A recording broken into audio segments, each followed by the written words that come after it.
Registered voters in our area sat this primary out, but those who did cast ballots bounced 3 prominent incumbents out of office. Kent joins us live at a roundtable with our political experts. Kent. Thank you very much. Chris Hand, Jerry Holland, Rick Mullaney with us as we talk about this. And I guess the trend that we saw was a lot of incumbents getting bounced around or bounced out. Rick? Oh, absolutely so. And if you put it in a historical context, no night like it. Let me mention 3 things about tonight that were remarkable. One is the referendum. I think it was defining.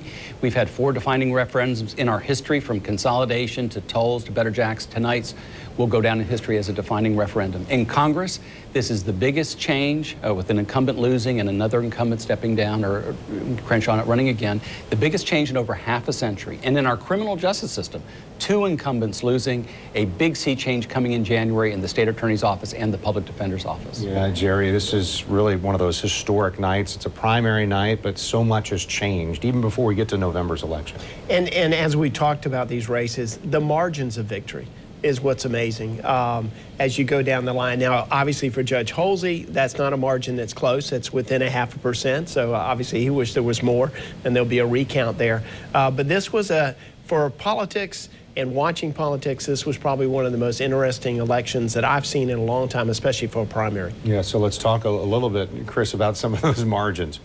Really big margins when it came to the public defender's office. Really pretty big margin when it came to the state attorney's race and some of those things. Surprising to you? Well, Kent, yes, because it's very rare to see kind of challengers defeat incumbents by those sorts of margins in these races.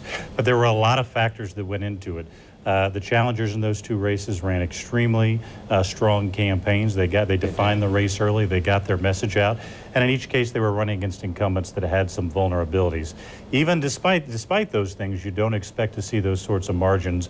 When the voters really want to speak on an issue and make their position clear, they know how to do that, and they did that tonight. Well, not all the change that we're going to see in Northeast Florida is because incumbents were voted out. Some of them were term limited out. Let's talk about the state House of Representatives and races there. I think you and I were counting 5 or maybe 6 new state reps from our area are going to be going to Tallahassee. Well, that's excellent. We know for a fact tonight that there are going to be 5 new state representatives in the Florida House starting in November. There may be a 6th, depending on the result, what happens in the November general election.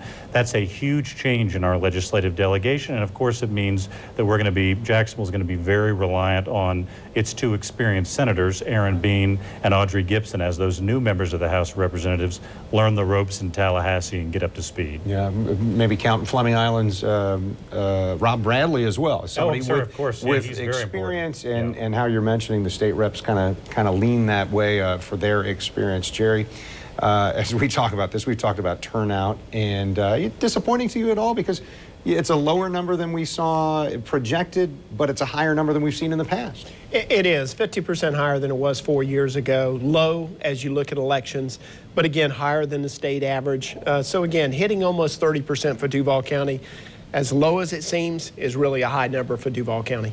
All right. Rick, you wanted to talk about what's next. I think this is important because these candidates who are moving on, and whether they've already been elected or whether they're the presumed winner because of how districts are drawn and that sort of thing, what's next? What's the right thing to do? Well, one of the lessons I saw back in 1995 in a very hard-fought mayoral race was reaching across to the other side in a genuine attempt to heal the wounds. You've had some hard-fought campaigns in the state attorney's race, in the public defender's race, in these congressional races.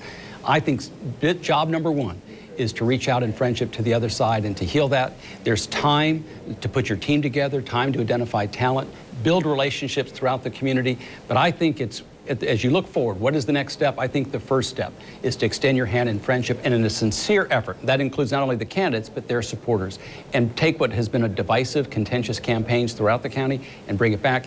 This was a change election night for North Florida. That's true for in Washington. It's true for what's going on in Tallahassee. And it's true in the criminal justice system. In order to serve North Florida well, in all of these campaigns, I think the order of business, now the top priority in business, is to really heal the community, to bring everybody together to move forward. Yeah, one of the things that we've been talking about this evening is that some of these folks winning their election tonight, because it's August 30th, have a lot more time to prepare for that next step and what's going to be happening. So Rick Mullaney, Jerry Holland, Chris Hand, thanks so much for your insights tonight, your experience and analysis.